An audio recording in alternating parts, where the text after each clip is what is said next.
All right, we're live. We're live from France. I'm still in France for the PWA World Cup event here. The event's over. We had no wind, but I'm still here. I fly out tomorrow. I didn't bring my microphone with me, so that means I'm competing with the fans of my computer. So I hope you can hear me. We've got some good topics today in the group, and I'm going to try and kind of fly through them because I know this is not the ideal setup. Hey, Dom Dom. Bonsoir. Um, you getting conditions? Mert, how's it going? So this is going to be my last live stream from France in my little Sith get up. Hey, Caro. Hopefully everyone is doing well and sailed this week. I did not. There was no wind in France. Actually, I did sail. That is a lie. I did sail, but the conditions were so bad it doesn't count. In Caro, there was one day with a puff of wind, but pretty much no waves, and there was 20 minutes that was just okay, and Tomas went out, and I saw that, and I rigged up, but by the time I was on the water, the conditions had disappeared. Hey, David, Tomas, Dennis. Uh, yeah, Dom Dom. So there is a lot of discussion about the future of the PWA that happened in Caro, and yeah, it was an interesting event in that respect. Um, Brian, yeah, it's a bummer that we were skunked, but we've got to focus on going to locations with good conditions. Is my biggest takeaway. And not that Caro can't be good, it can be really good. I've sailed here, I've had fun here, and there are a lot of other places in the world that can get really good, but there are very few places in the world, hey John, that get consistently good where you can just choose a random week and go there. And those are the locations that we need to compete at, or we need to adopt more of a uh, sort of a holding period system uh, where we have a longer window and then we travel to the place to compete on a forecast. For those of you who don't know, I am on the management board of the PWA, and I was elected onto the board again this year. So like every year, the last event of the year or second to last event of the year, we have. Hey Alex, yeah, I'm in my Sith Lord get up. Or Obi-Wan. I like Obi-Wan is probably better than Sith Lord. I was thinking that myself. It's been cold and dark apartment, but I'm right on the beach. But anyway, so yeah, so I'm on the management board of the PWA. So the way the PWA works is you have a management board of 7 people, and there are 3 industry representatives. So at the moment, that's Sven Rasmussen from Starboard, Werner from JP, um, losing my train of thought, Craig from Fnatic, and then you have a chairman and 3 rider representatives. The chairman is Jimmy Diaz, and the 3 rider representatives at the moment are me, Sarah Kita, and Maciek Rutowski.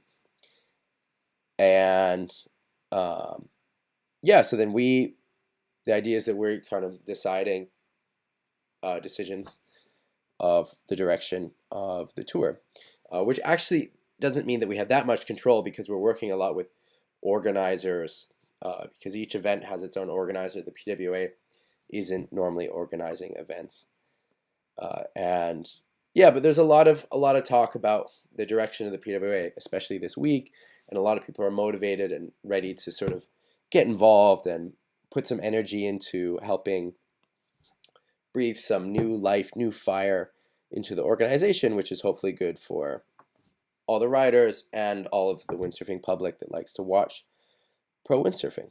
So we'll see what comes. We'll see what comes. Um, Ragnar asks, how do I cope with no wind? When he was competing, it was really frustrating when there was no wind, which was about half the time. Yeah, it's hard.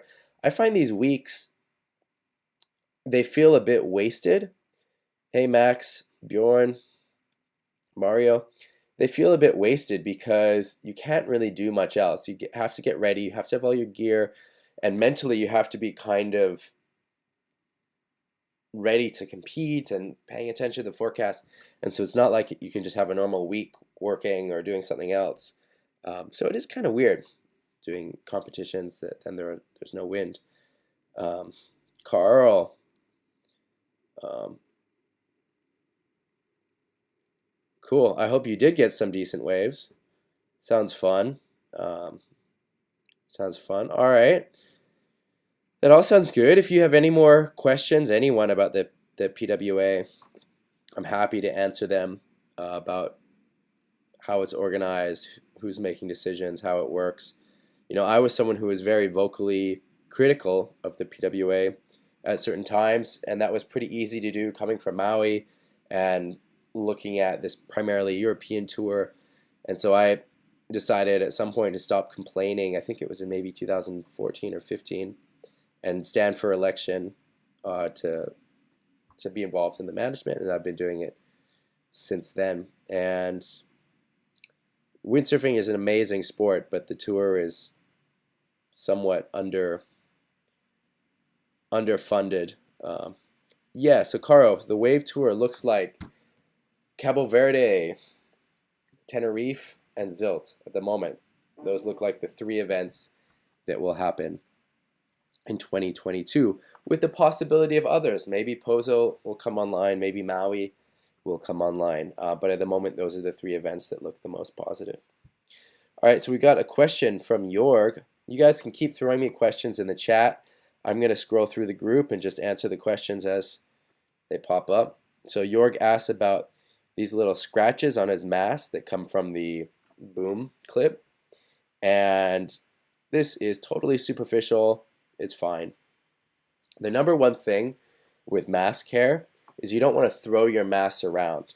If the mask falls and it lands on a sharp stone or something, it can get a fissure that can really reduce the integrity of the mask. But these little scuff marks on the surface are not a problem. Yes, Caro, men and women in Cabo Verde. But it's not 100% confirmed. Nothing's 100% confirmed. COVID obviously makes things difficult for full confirmation. But yes, men and women. Kevin asks, I am 84 kilos up from last year. He has an 89 Goya Custom. He uses it most days, wondering what if it will be a good float and ride board. This is a great question. There's a lot of interesting responses. Some people are saying go 15 liters. Some people are saying go 5 liters. And I think it depends a lot on where you're sailing. It depends a lot on your skill level. It depends a lot on the outline of your board. So in my answer, wherever it is in here, I say that I've got a 92 liter board that floats worse than my 88 liter board. And the 88 liter board is a little bit wider in the tail, and that width makes a huge difference. And I have an 84 that actually has the same outline as that 88, which is the board that I'm riding in all the footage, or most of the footage, from my last trip to Maui. Amazing board. And it floats me really well, and I'm probably like 90 kilos at the moment. I'm heavy. And yeah, it floats me really, really well. Even though I'm quite a bit above my weight is quite a bit above the board's volume, and that's because of the width. But it also depends where you're sailing. So somewhere like Maui, you're dealing with less current, you're dealing with less white water. The wind is not onshore, and so you don't need as much float as you do in other places around Europe, where not only are you dealing with current, white water, onshore wind, but you're also probably wearing a wetsuit. You've got all these other factors, and then you need 10 liters more than your weight. And so Kevin, or anyone, my advice in this situation is to try the board, and then if it does feel like you're missing out on the light wind days and you have the budget, get something bigger. And I would go, for your 84 kilos, I would go something like 94. I think that 94 leaderboards, 95 leaderboards still perform really well. 98 is getting a little bit big, and I just don't think it's necessary. I happen to know a little bit of the conditions that Kevin is sailing, and I think that 94 should do the trick for him. So I think that you don't want to go more than 15 liters over your body. I think at that point it starts getting too much. All right, the question is, what is the minimum wind, for float and ride sessions? Hans, is that Hans asking that question? Is 10 knots enough? Yes, 10 knots is enough. It's amazing. I mean, it depends. So let me backtrack. So 12 plus liter board is important. That's good. It's got to be wide enough though. If your board is really narrow, it's going to be tippy, and that will be tricky. But I'm guessing that you're on a modern board. Most modern boards are pretty wide. 10 knots is plenty for those kind of conditions. You know, you want to have a floaty board that you can just stand on and a sail. It can be difficult though if there's no channel, if it's onshore, if there's a lot of current. So, you know, in 10 knots in side-off wind with a channel is plenty of wind with the right equipment. 10 knots with side onshore wind with no channel and a lot of current is not enough wind. So it depends. It depends on the 62 centimeters. That's super wide. Yeah, that's super wide. You should float fine. You can water start in 10 knots. I mean, it depends what the 10 knots is, right? Because most places are not going to be a consistent 10 knots, right? So if you've got an average of 6, or not an average, but like a base wind of 6 to 8 knots, and then you have gusts up to 14, 15, you can water start, and the average wind is 10 knots, if that makes sense. But otherwise, I mean, you can actually water start in no wind. There are techniques for doing that. That's something that someone needs to make a video on. Maybe I should. But you can actually water start in no wind. Otherwise, get an uphaul. But you don't actually need that much wind to water start. And that's a technique thing as well that you can work on. Yeah, cool. That sounds fun, Hans. You got to let us know. You have to let us know how it goes. And also, are you expecting side shore or onshore or offshore? What are you expecting for the wind and the conditions? For sail size, depends on your weight. You know, and also on the wind conditions. I mean, you know, for me, it would be 5.5 is probably my big sail for those conditions. And for someone that's light, like my friend Thomas Traversa, he'll be on a 4.5. You know, so we've got a square meter difference between us. So or not, yeah. So what's your weight? And I can give you kind of a rough sail to go on. All right, I'm going to keep going through the group. Eric asks, yesterday I had an experience jumping that I've been looking for a long time. I jumped, and rather than just falling down, I felt the wind grab hold of me and bring me upwards. It was amazing. I wanted to do this more, but was unable. So the question is, what do I do correctly the one time it worked? The conditions were onshore, so perhaps I was taking off more downwind than usual. Since normally when the wind and the waves travel in the same direction, the jump tends to be quite a bit upwind. So,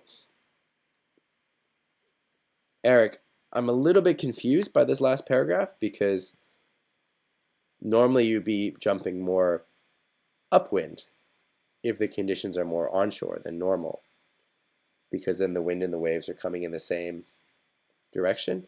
And jumping upwind can be really beneficial to getting height in your jumps. One is it pushes you in the direction sort of upwind. Two is you want to get the wind under the board, and the board can actually climb on the wind, which is a really nice feeling. So getting that upwind takeoff, really steering up into the sky rather than steering forward, leaning against the sail, using the sail as a wing I recommend doing the head back jump, so where you're just, you're taking off and then throwing your head back. And what that's doing is, it's not only does it look cool, but it's also pulling your weight against the sail, sheeting it in and pushing it in a position where it gets more lift. So you actually get more hang time with those jumps, which is one reason why they're such great jumps to practice, the head back jump. You just do a jump and throw your head back. Throw your whole body back, starting from your hips back. All right, so hands, 82 kilograms with a 104-liter board. I would go on, I think a 5.5 would be, in those conditions, the minimum sail I would take. A 5.8 is maybe a little bit better. I'm not that off in terms of weight with you, and I would be on a 5.5, but my 5.5 is pretty powerful, and so I think it depends a bit on the brand. And there's also a trade-off. As you go with bigger sails, they weigh more and they're harder to move around. So there's less of a return for the area, right? So I think for me, a 5.5 works better than a 5.8, even if there's no wind with the sails that I have. So I would say 5.5, 5.8. I wouldn't recommend going smaller. You're probably okay on a 5.5, and you can rig it. Again, I don't know what kind of sail you have, but with my sails, and I think most other sails on the market, but especially the Ezzy sails, you can rig them really, really loose, really bag them out, and they feel good. We've got those gauges, so you know where to rig, and I go all the way down to the bottom in the light wind sessions, and just really bag it out, and the sail still feels nice and creates a lot of power to get you going. All right, Eric, I hope that makes sense. I think you've got, oh, it's funny, Adrian and Jord both said exactly what I said, or similar things, not exactly what I said, but about getting the wind under the board and then also sort of sailing up. That's cool. So we've got some good answers here. So Eric, hopefully that helps. All right, we've got some video from Mark. So Mark has been posting his progress on the wave riding, and it's really great to see. It's great to see your performance and dedication. What I wanted to do, which actually I didn't set up, but Mark, maybe you can help us do at one point, is do a side-by-side comparison from the footage from a year ago so that we can see the improvements. I love how many turns you're getting in on the wave. I can see that you're really actively riding the wave. And I know you specifically asked for some tips about the backsides, which we've been working on, and I will get to that. These waves look like they have a little bit more power than the waves that you're normally windsurfing in, which is nice. And let's get to the technique. So here you are coming backside. So the first tip, and there's really a similar tip for all of these turns, is I want to see you aiming more for the lip of the wave. So you're aiming a little bit under it, and then you're turning the board yourself. With these waves and this size of wave and with a lip like this, I want you to sail more into the lip to get that high five. Where this is your board, this is the lip. You get that high five where the lip is pushing the board back into the wave. And with the backside, it's a lot easier to do with than the front side. You can just really sail into the lip and kind of get just a little bit of your weight get your weight a little bit forward, get that board turned up into the wave. And so you can see here that you're already starting to turn before that contact with the lip. I want you to sail into that lip and let it pick you up and push you. And I've got the same feedback for all these other turns, right? You can come up on the lip here and the lip here. With the same technique you're doing, but with aiming for a different part of the wave.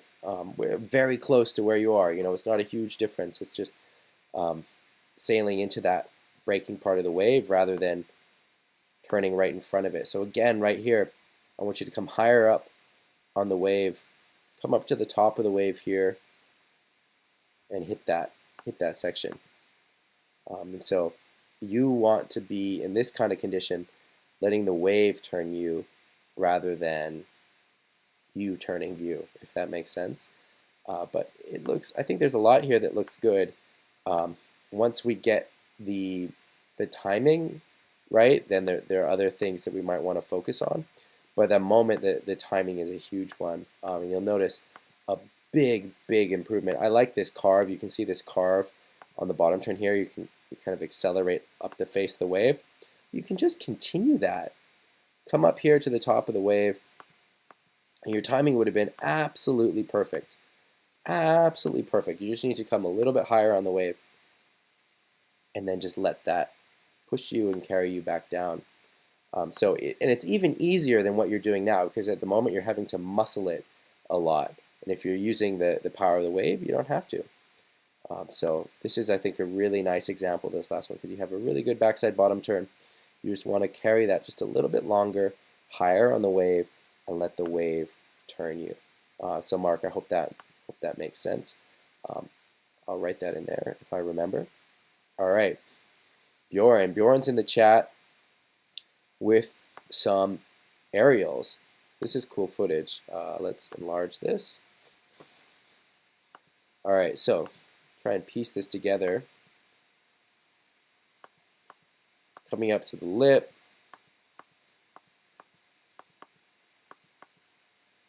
Gets a bit of projection. And lands on top.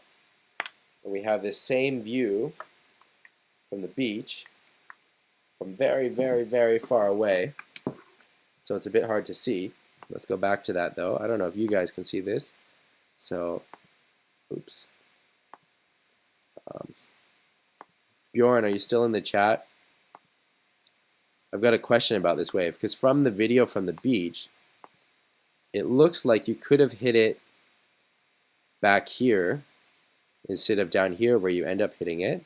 Is that the case? Because this looks a little bit easier of a section to time for the aerial than where you come to down here. In order to get this kind of aerial right, you've got to be later. I mean, you're good. It's not that much later, and you almost landed inside, but it's just a half second later. And you can just keep trying to go later and later and later, and you'll see that you can actually go pretty late. And as long as you're getting the high five, nothing bad will happen. So even if you're too late for the aerial, then you'll just do an off the lip if you've got the high five, because the energy will transfer. What you don't want is to have your board flat on the water, because then you'll get the wave breaking on top of you. Yeah, it can be hard when you're so overpowered. All right, the next one is also really interesting. You can see, again, you're coming up right when the wave is throwing, getting that high five. And I think that if you'd held on to this, you would have landed it pretty close to inside, because it looks like your gear is landing inside. So I think with something like that, it's just a matter of holding on. Let's watch it from a different angle. But this is really the right strategy. You know, I can see you're getting some high five. You're looking in front of the wave. You're leaning into the wave. You're connecting with the lip as it's throwing, and that power is pushing you up, which is what I talk about when I say that, you know, the aerial is using the wave to throw you rather than the wind. It's exactly this force that you're feeling right here. And so if you just sheet in, you don't even actually have to sheet in, you just have to hold on, and it will carry you in front. So I think this second clip is is great. You just have to, um, is this the first one or the second one? If I had to guess, I would say this is the second one because it looks like you're letting go.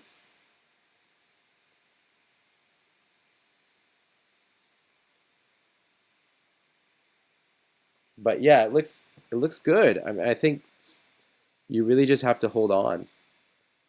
You just have to hold on and you'll land somewhere here and it's not going to be huge. But if you're not used to that power from the wave, then I think it can be quite startling, quite shocking.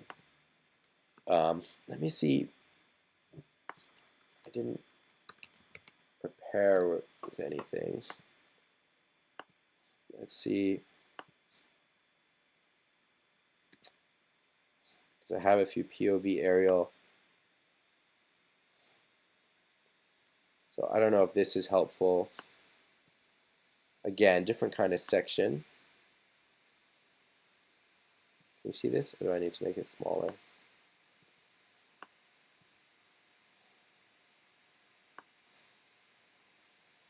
So really finding that curl in the wave. Putting my board in it right when it's throwing. And then just letting the wave toss forward.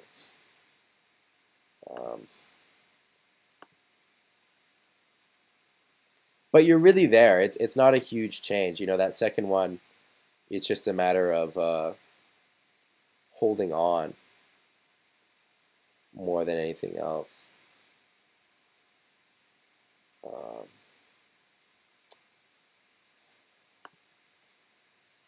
Yeah, I know I've got some.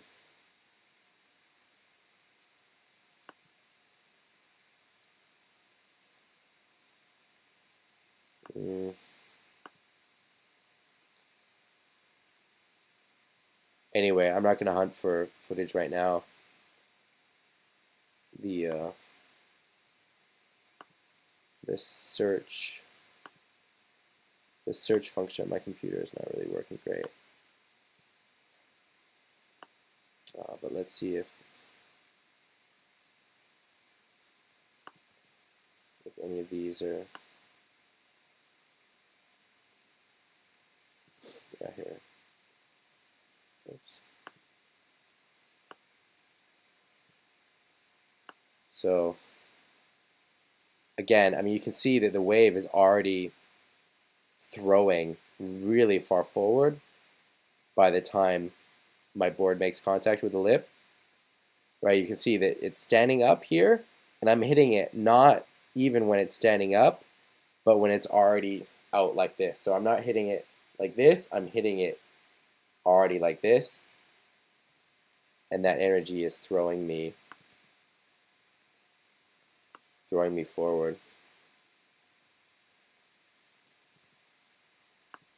Does that make sense?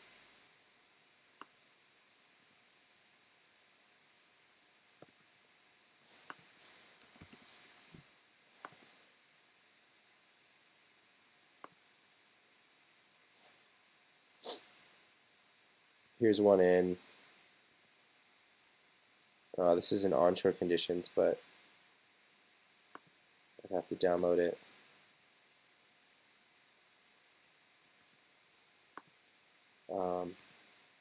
All I'm looking for now is I just really want to show that you're really hitting the lip as it's already throwing out. It's not about hitting it as it's standing up, if that makes sense.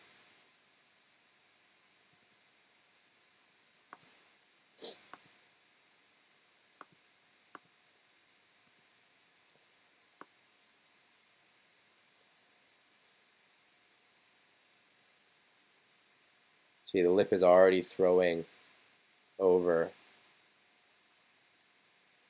And that there's just so much energy in it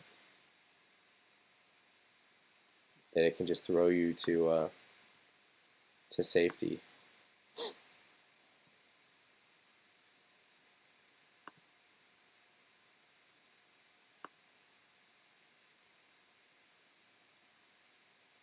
You know, I'm not really doing anything, just letting the lip push me.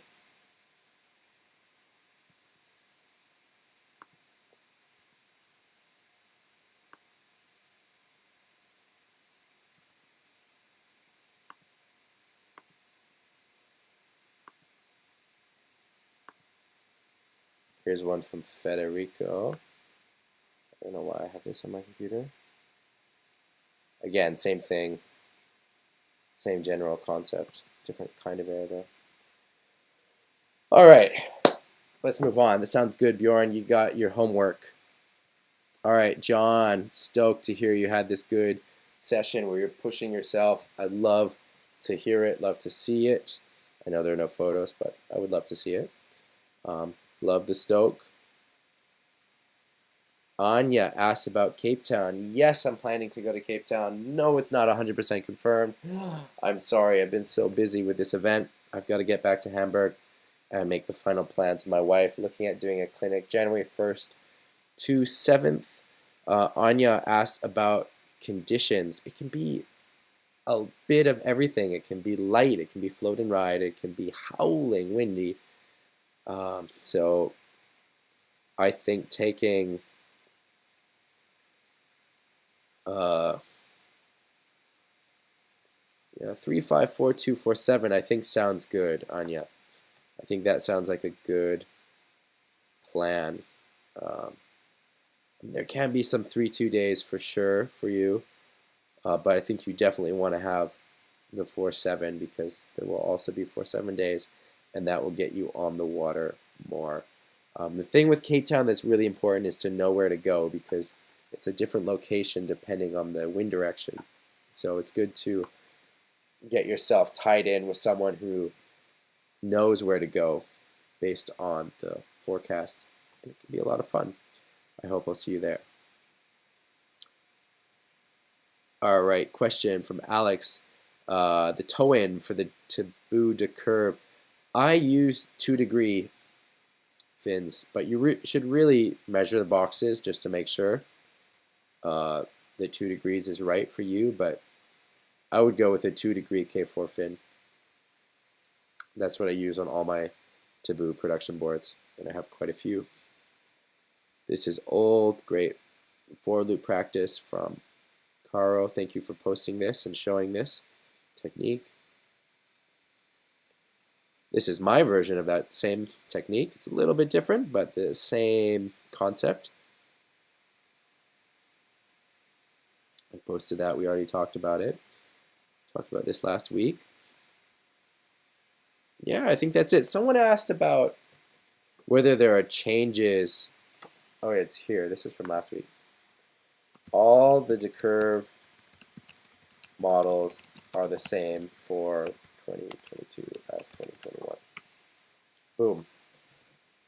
All right, we're all caught up. Sounds good. I've got to pack up, clean up the apartment, wake up kind of early. I still haven't packed my surf gear, so I'm going to do that in the morning and head to the airport. My flight is at like 10, I think. So I've got to get up fairly early-ish. I think I need to leave. I don't know what the traffic's like in the morning, so I'll probably leave here at like 7. But anyway, you guys don't need to know my travel schedule. I will be out of here, back to Germany, make a plan for Cape Town, and let you know.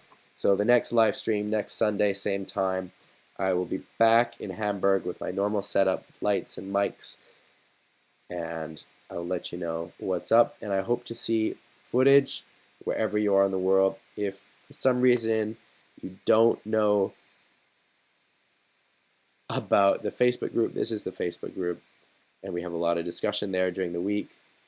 And I'll see you on Sunday.